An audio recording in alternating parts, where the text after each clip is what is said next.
Assalamualaikum warahmatullahi wabarakatuh. Perkenalkan, nama saya Isma Nur Aziza. Saya semester 8 Universitas Pamulang. Di sini saya akan menjelaskan tugas pasar keuangan internasional. Sedikit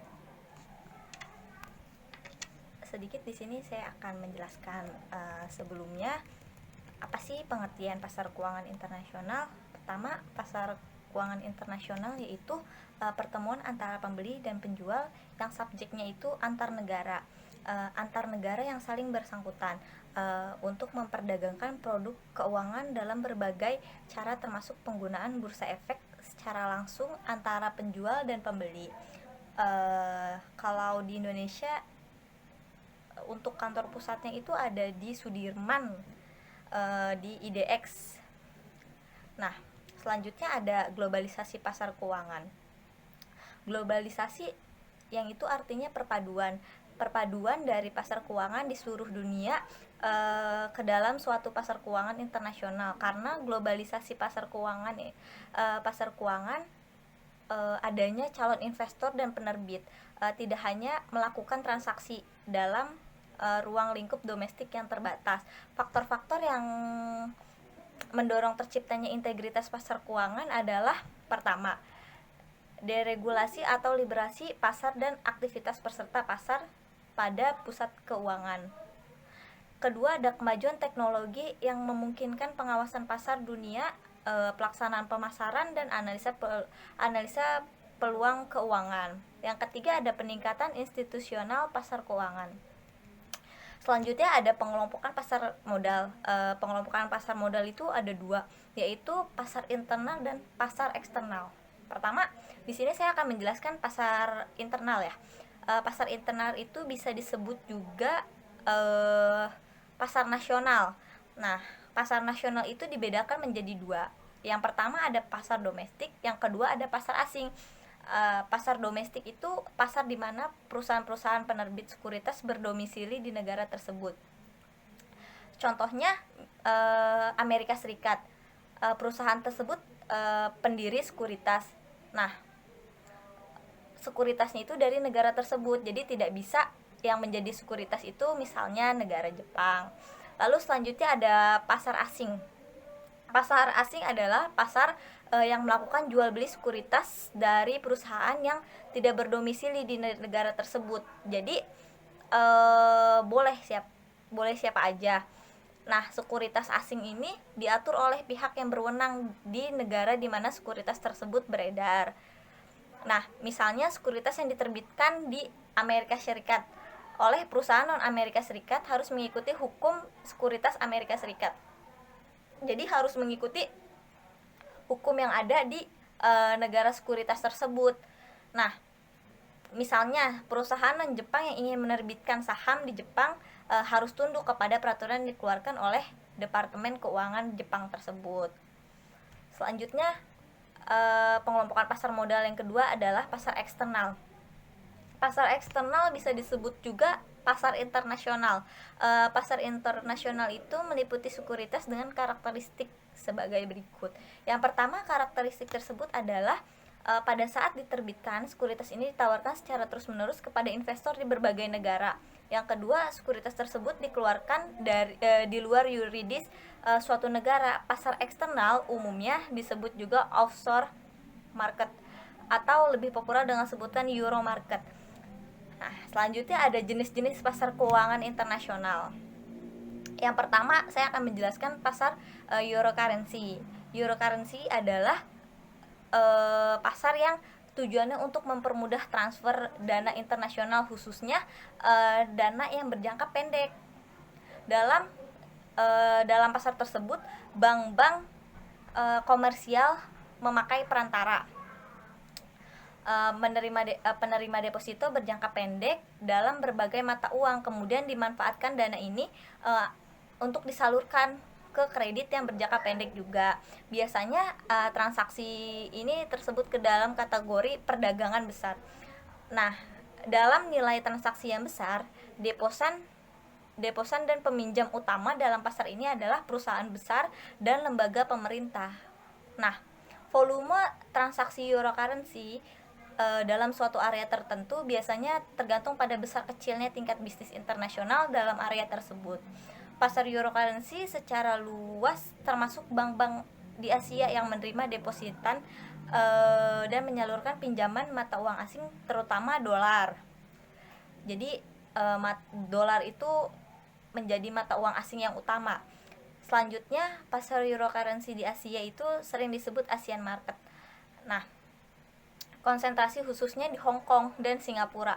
Perbedaan antara pasar euro currency di Asia dan Eropa hanya masalah lokasi. Nah, pasar dolar Asia tumbuh untuk memenuhi kebutuhan bisnis yang menggunakan dolar Asia. Nah, dan mata uangnya itu kertas sebagai alat tukar dalam perdagangan internasional. Para pengusaha yang melakukan bisnis di Asia tidak dapat hanya mengandalkan bank-bank di Eropa karena jarak dan perbedaan waktu. Apalagi pemerintah Singapura yang memberikan kemudahan-kemudahan pajak wajib penghapusan sebesar 40%. Nah, bunga yang dibayarkan kepada Asia itu pada tahun 1968 dan mengurangi pajak atas laba mereka khususnya Asia Dollar Offshore dari 40 menjadi 10%. Pada tahun 1973, keringanan dan penghapusan pajak seperti ini jelas sangat berpengaruh terhadap pertumbuhan di dolar Asia. Dalam setiap negara terdapat pasar keuangan yang berfungsi untuk membantu efisiensi transfer dana dari unit-unit yang mengalami surplus dana ke unit-unit yang mengalami defisit. Pasar ini dikendalikan oleh berbagai regulasi yang berupaya mempertinggi efektivitas dan efisiensinya. Alasan utama keberadaan institusi-institusi keuangan yang membentuk pasar keuangan ini adalah untuk menyediakan informasi dan keahlian. Unit-unit yang mengalami surplus dana biasanya tidak mengetahui siapa yang membutuhkan dana. Selain itu mereka juga seringkali tidak dapat mengevaluasi risiko kredit dari si calon peminjam karena kita tidak tahu untuk dana itu disalurkan ke siapa, atau menciptakan dokumentasi yang diperlukan secara mengawasi penerimaan pinjaman. Institusi-institusi keuangan lah yang berspesialisasi dalam mengumpulkan dan dari para penabung pengemas ulang dana-dana tersebut kemudian mentransfer ke unit-unit yang membutuhkan dana. Di sini ada perkembangan pasar euro currency. Jadi awalnya perusahaan-perusahaan multinasional dapat memperoleh dana dari instansi-instansi keuangan luar negeri. Selanjutnya peranan perantara keuangan internasional muncul di tahun 1960 sampai tahun 1970-an. Seiring dengan gencarnya perusahaan multinasional melakukan ekspansi, hal ini mendorong munculnya pasar euro dolar atau yang dikenal dengan pasar euro currency. Nah, pasar euro dolar itu tercipta karena korporasi Amerika Serikat mendepositokan dolar Amerika Serikat, meminjamkan dolar tersebut kepada korporasi-korporasi lain yang berbasis di Eropa. Karena dolar Amerika Serikat digunakan secara luas bahkan oleh negara-negara lain sebagai medium pertukaran, kebutuhan dolar di Eropa berlangsung terus-menerus. Deposito dolar Amerika Serikat yang ditempatkan pada bank-bank Eropa dan benua lain kemudian dikenal dengan nama euro dolar. Nah, selanjutnya pertumbuhan pasar euro dolar sebagian disebabkan oleh regulasi yang muncul di Amerika Serikat, yaitu pada tahun 1968 yang membatasi bank-bank di Amerika Serikat untuk memberikan pinjaman kepada pihak-pihak luar negeri. Subsidiari MNC Amerika Serikat yang berada di luar negeri terpaksa mencari dolar Amerika Serikat dari bank-bank Eropa. Selain itu pemerintah juga membatasi suku bunga deposito dolar di Amerika Serikat. Hal ini mendorong pelarian dolar dari Amerika Serikat ke pasar euro dolar yang tidak menerapkan regulasi semacam tadi yang sudah saya jelaskan. Yang kedua, ada komposisi pasar euro currency. Yang pertama, pasar euro currency terdiri dari beberapa bank besar, disebut Eurobank, yang menerima deposito dan menawarkan kredit dalam berbagai valuta. Negara-negara yang menjadi anggota OPC juga menggunakan pasar euro currency untuk mendepositakan dolar Amerika Serikat.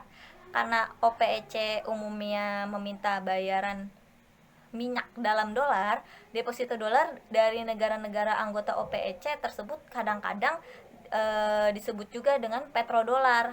Petrodolar itu merupakan deposito dolar yang ditempatkan oleh negara-negara yang menerima dolar hasil penjualan minyak di negara lain. Nah, pasar euro currency ini secara histori merupakan tempat perputaran pendapatan minyak dari negara-negara OPEC ke negara-negara lain, yaitu pendapatan minyak yang didepositokan ke Eurobank dan kadang-kadang dipinjamkan ke negara-negara pengimpor minyak yang kekurangan kas. Jadi dengan cara menukarkan minyak untuk mendapatkan kas, sejalan dengan bertambahnya permintaan minyak dari negara-negara pengimpor minyak, dan dana-dana tersebut sekali lagi dipindahkan ke negara-negara pengekspor minyak, yang selanjutnya muncul dalam deposito baru. Proses perputaran ini telah menjadi sumber dana yang penting bagi sejumlah negara. Nah, untuk transaksi-transaksi dalam pasar euro currency umumnya berbentuk kredit dan deposito yang bernilai besar, biasanya di atas 1 juta dolar ya. Transaksi-transaksi keuangan yang bernilai tinggi seperti ini bisa mengurangi beban operasional sebuah bank. Nah, hal tersebut dengan alasan lain mengapa sebuah Eurobank dapat menawarkan suku bunga deposito maupun kredit yang menarik. Pada saat suatu valuta didepositokan atau diberikan sebagai kredit atau pinjaman oleh Eurobank, valuta tersebut biasanya diberi awalan euro. Sebagai contoh, suatu kredit dalam franc Swiss yang diberikan oleh Eurobank dinamai euro Swiss. Nah, sementara deposito yen pada Eurobank disebut euro yen. Nah, jika suku bunga pada setiap euro currency tidak berbeda jauh dengan suku bunga valuta di negara lain atau negara asalnya, yaitu suku bunga kredit euro dolar mungkin hanya berbeda sedikit dari kredit dolar yang sama di Amerika Serikat, dan suku bunga kredit euro Swiss francs mungkin sedikit lebih kecil ya dari suku bunga kredit franc Swiss yang ada di Swiss. Namun besarnya suku bunga yang dikenakan atas kredit dalam valuta yang berlainan antara perbedaannya jauh, karena dana yang didominasi ini masing-masing valuta memiliki tingkat permintaan dan penawaran mereka sendiri. Pasar euro kredit ini melayani unit ekonomi yang kekurangan dana, terutama dalam kredit jangka menengah.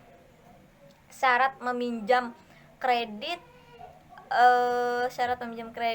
jangka menengah biasanya lebih dari 1 tahun dan masa jatuh temponya itu umumnya 5 tahun. Perbedaan utama antara kredit di pasar euro kredit dengan pasar euro currency ini adalah jangka waktu kreditnya. Bank-bank komersial yang berperan aktif dalam pasar euro currency, sebagian lembaga-lembaga perantara juga dapat bermain di pasar euro kredit. Perusahaan dan pemerintah pada umumnya meraup dana sebanyak-banyaknya di pasar euro kredit ini, karena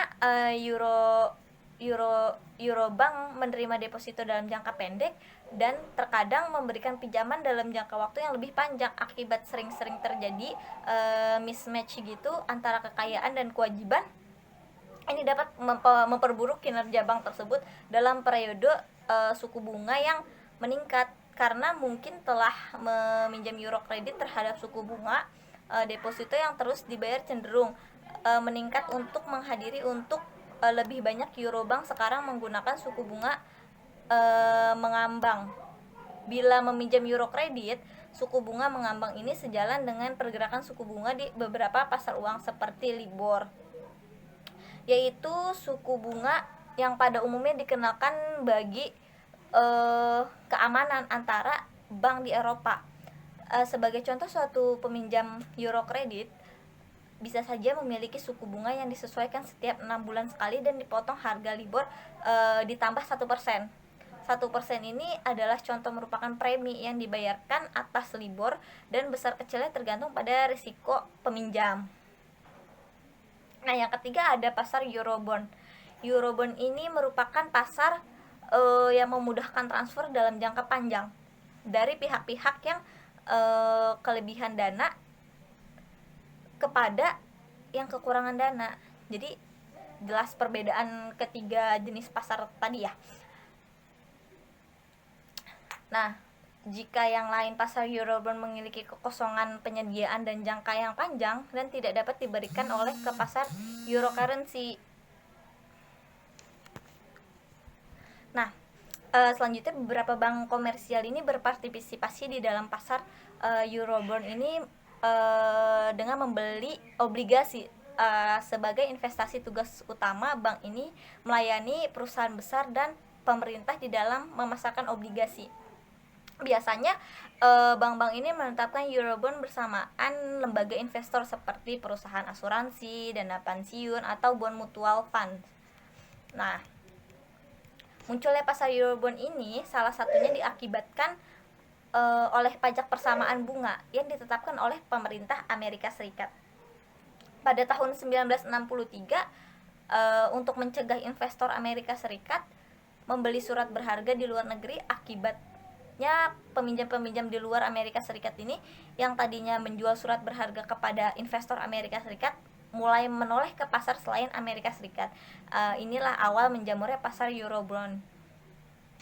Nah, pasar tersebut memiliki karakteristik yang unik. Yang pertama, Eurobond biasanya membayar kupon. Yang kedua, kontrak perjanjian dari sejumlah Eurobond mengandung klausul konvertibilitas yang memungkinkan obligasi tersebut dikonversikan dengan saham biasa dengan jumlah tertentu.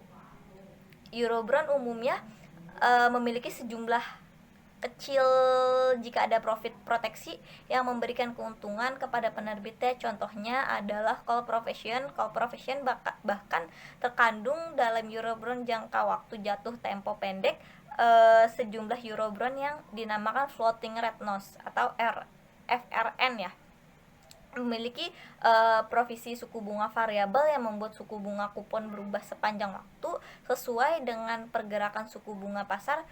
Berbagai valuta digunakan untuk mendominasi Eurobond tersebut. Nah, yang paling berdominan adalah dolar Amerika Serikat, mendemonisasikan 70 hingga 75%. Bahkan di tahun-tahun sebelumnya dolar Amerika Serikat ini lebih dominan lagi. Suatu kemajuan karena adanya suatu kemajuan teknologi yang dinamakan Euroclear, membantu memberitahu semua pedagang mengenai jumlah Eurobond yang tersedia untuk dijual dan membuat pasar sekunder menjadi lebih aktif lagi. Karena perantara dalam pasar sekunder ini berbasis di negara-negara lain, jadi sangat luas ya, terutama di negara Inggris. Nah, mereka tidak hanya dapat bertindak sebagai pialang, tetapi juga sebagai dealer yang memiliki persediaan Eurobond. Banyak perantara lain seperti Bank of America International, Salomon Brothers, dan merupakan anak-anak dari perusahaan multinasional Amerika Serikat. Nah, selanjutnya ada dolar ASEAN. Sama seperti pasar euro currency, pasar dolar ASEAN ini tumbuh untuk mengakomodasi kebutuhan dari perusahaan-perusahaan yang menggunakan dolar Amerika Serikat dengan sejumlah falas lain. Nah, sebagai medium pertukaran bagi perdagangan internasional, perusahaan-perusahaan ini tidak dapat mengandalkan bank-bank yang ada di Eropa karena jaraknya yang jauh dan zona waktu yang berbeda. Selain itu, pemerintah Singapura telah menghapus withholding tax sebesar 40% atau bunga yang dibayarkan kepada orang asing pada tahun 1968. Pada tahun 1973 Singapura mengurangi pajak atas laba bank yang diperoleh dari kredit-kredit ASEAN dolar yang memberikan pajak perusahaan asing dari 40% menjadi 10%. Pajak ini juga telah dikurangi atau dihapus sehingga mendorong pertumbuhan pasar ASEAN dolar melalui deposito dolar yang ditempatkan dalam pasar tersebut. Sumber utama deposito ASEAN dolar adalah perusahaan-perusahaan multinasional yang kelebihan kas dan badan-badan pemerintah. Jadi badan-badan pemerintah ini sangat berperan ya di dalam pasar internasional ini. Sedangkan penerima kredit utamanya adalah perusahaan-perusahaan manufaktur. Nah, fungsi utama pasar ASEAN dolar ini, dolar ASEAN ini adalah mengalirkan dana dari para deposan kepada peminjam. Fungsi lainnya itu untuk memberikan pinjaman kepada bank-bank yang membutuhkan, yaitu pinjaman antar bank. Bank-bank yang dapat memiliki pelamar-pelamar kredit yang berkualitas lebih dari jumlah yang dapat mereka penuhi sendiri menggunakan pasar antar bank yang mendapatkan dana tambahan. Nah, bank-bank yang ada di pasar ASEAN dolar ini umumnya memberikan pinjaman atau mendapatkan pinjaman dari bank-bank yang ada di pasar euro currency. Permintaan kredit dolar secara historis relatif lebih tinggi daripada bank-bank Hong Kong, sebagian karena baiknya hubungan mereka dengan perusahaan-perusahaan yang ada di Korea Selatan, Taiwan, Filipina. Bank-bank Hong Kong umumnya meminjam dari bank Singapura melalui pasar antar bank yang tadi ya.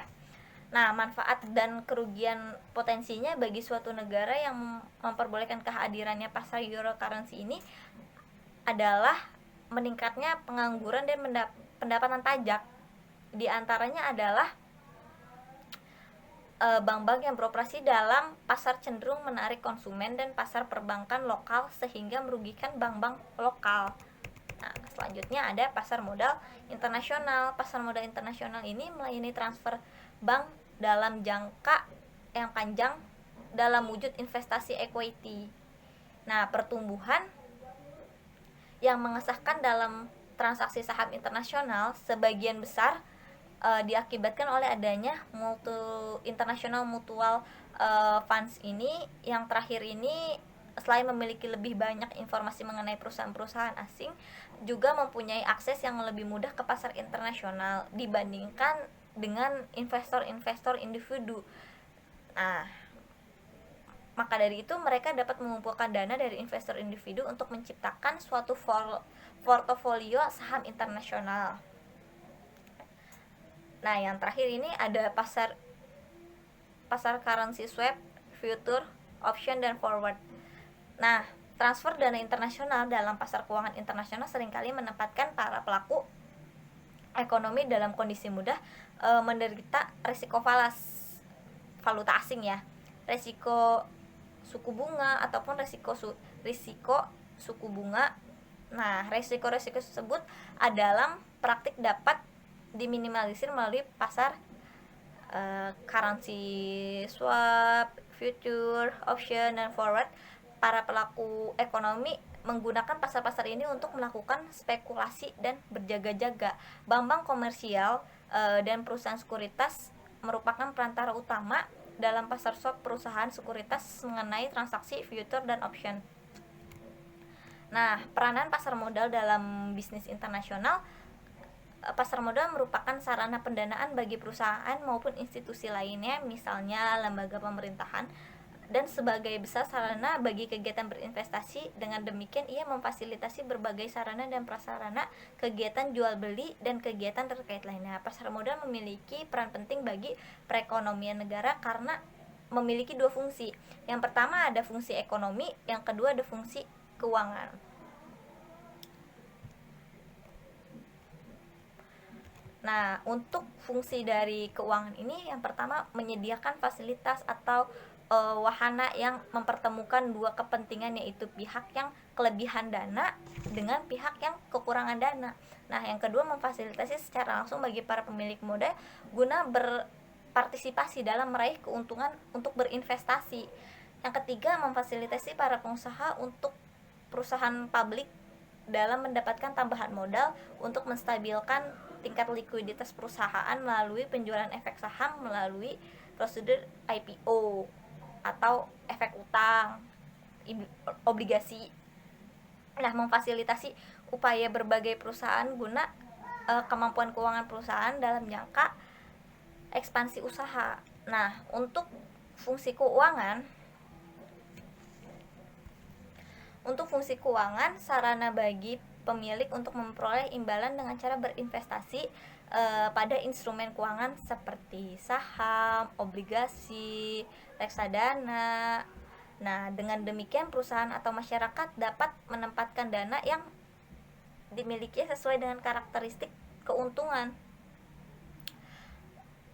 Dengan resiko masing-masing pada instrumen, pasar modal mempunyai peran penting dalam kegiatan ekonomi. Secara makro, pasar modal dapat berperan sebagai alat untuk mengalokasikan sumber dana ekonomi secara optimal. Perusahaan yang memerlukan dana memandang pasar modal sebagai suatu alat yang memperoleh dana yang lebih menguntungkan jika dibandingkan dengan pasar modal yang diperoleh dari sektor perbankan. Nah, modal yang diperoleh dari pasar modal selain mudah cara memperolehnya, biaya untuk memperoleh tersebut juga relatif lebih murah. Sementara itu, peranan pasar modal pada suatu negara adalah sebagai fasilitas dalam melakukan interaksi antar pembeli dan penjual. Pasar modal memberikan kesempatan untuk investor untuk memperoleh hasil yang diharapkan. Keadaan tersebut akan mendorong perusahaan yang untuk memenuhi keinginan para investor. Yang ketiga, pasar modal memberikan kesempatan kepada investor untuk menjual kembali sahamnya yang dimiliki atau surat berharga. Nah, dengan berpotensi pasar modal, para investor dapat melikuidasi surat berharga. Dengan demikian tersebut setiap hari. Pasar modal dibuka setiap hari. Pasar modal menciptakan kesempatan kepada masyarakat untuk berpartisipasi dan perkembangan suatu perekonomian. Masyarakat umum mempunyai kesempatan untuk mempertimbangkan alternatif cara penggunaan uang mereka. Jadi ini salah satu alternatif juga untuk masyarakat untuk dapat mengembangkan uang yang mereka miliki untuk dengan tujuan untuk mendapatkan modal. Nah, untuk pasar modal mengurangi biaya informasi dan transaksi surat berharga. Bagi para investor, keputusan investasi harus didasari adanya ketersediaan informasi yang akurat yang dapat dipercaya. Nah, tujuan dibentuknya pasar internasional adalah mengaktifkan kembali pengoperasian pasar modal dengan tujuan lebih memacu pertumbuhan ekonomi nasional. Mengaktifkan kembali tersebut dilandaskan oleh adanya kebutuhan dana pembangunan yang semakin meningkat, karena pembangunan dana di setiap negara itu setiap tahun tuh akan terus semakin meningkat ya. Nah, atas seluruh pembiayaan jangka panjang ya diperlukan juga. Nah, untuk pengaktifan ini juga yang dimaksud untuk meratakan hasil-hasil pembangunan melalui kepemilikan saham perusahaan serta penyedia lapangan kerja dan pemerataan kesempatan usaha. Jadi kita berusaha tidak harus memiliki tempat. Jadi dengan kita mengikuti saham itu kita sudah bisa berusaha untuk membangun sebuah perusahaan. Nah, faktor pendorong perluasan pasar modal ada berbagai macam faktornya. Yang pertama, kemampuan investor untuk berinvestasi. Nah, itu faktor yang pertama ini, kemampuan investor untuk berinvestasi, terkaitannya dengan dana masyarakat yang dia miliki. Yang kedua, kemauan investor untuk berinvestasi. Karena tidak semua berinvestasi itu selalu menguntungkan. Jadi kemauan investor sendiri untuk berinvestasi gunanya untuk mengurangi resiko. Nah, prospek dalam dunia usaha itu mendorong berbagai perusahaan untuk go publik. Selanjutnya, berbagai kebijakan pemerintah yang ditetapkan dalam suatu transaksi pasti diperlukan beberapa komponen agar dapat terlaksananya suatu transaksi secara sah dan legal. Demikian pula untuk terjadi pada pasar modal. Nah, untuk terjadinya suatu transaksi memerlukan beberapa komponen. Yang pertama, emiten, investor, dan lembaga penunjang. Nah, lembaga-lembaga penunjang ini ada pinjaman emisi, penanggung, wali amat. Nah, untuk wali amat ini memiliki tugasnya sendiri, yaitu menilai kekayaan emiten yang akan dijadikan jaminan. Kedua, melakukan pengawasan terhadap kekayaan emiten. Ketiga, mengikuti secara terus-menerus perkembangan perusahaan emiten, dan jika diperlukan nasihat kepada emiten sebagai penengah atau pencerah ya si wali amat ini. Melakukan pemantauan dan pengawasan terhadap pembayaran bunga dan pinjaman pokok obligasi sebagai agen utama pembayaran. Nah, komponen pasar modal internasional tuh yang pertama ada pasar obligasi, obligasi berjangka, obligasi convertible, obligasi terdaftar dan atas unjuk, warrant, right issue.